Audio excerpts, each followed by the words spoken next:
President Mayor Rulo and members of council. Thanks for inviting me here this evening.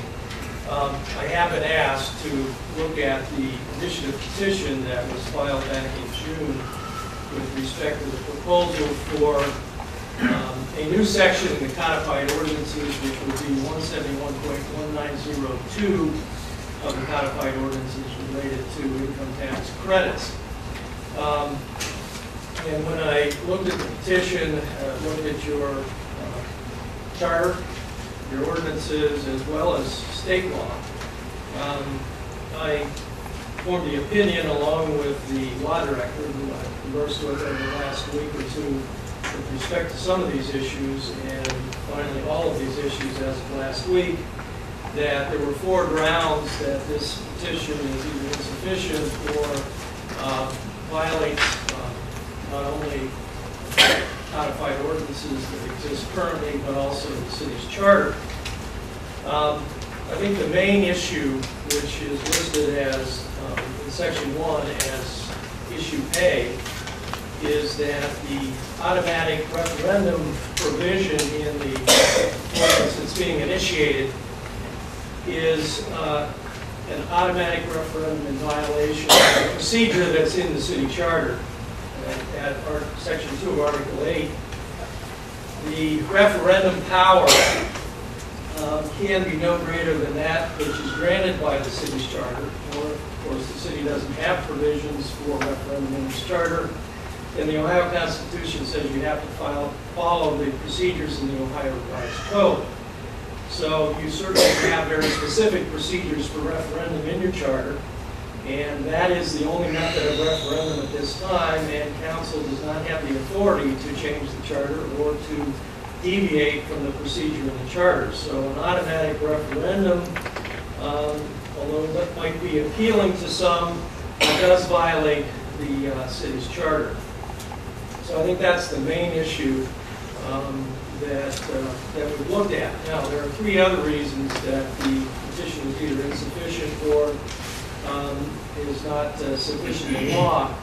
And one of them is that the enacting clause that's in the current codified ordinances, and I'm speaking to C first, in the proposed resolution, violates section 113.01. Specifically, 113.01 says that the enacting clause of all ordinances hereafter submitted by initiative shall be, and it's in quotes, be it ordained by the people of the city of South Euclid. That is not contained in the proposed initiated ordinance in the initiative petition.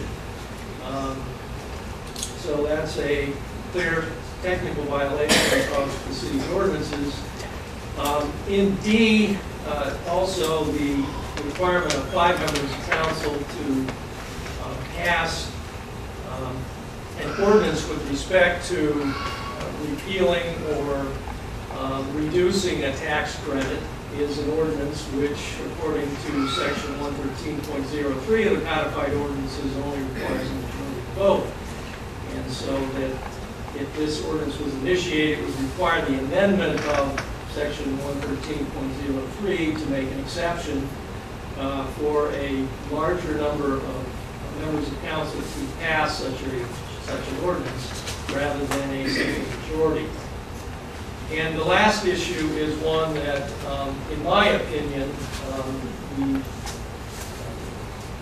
is also violates the charter. This is section 2, article 8 on referendum, and that deals with the levying of taxes.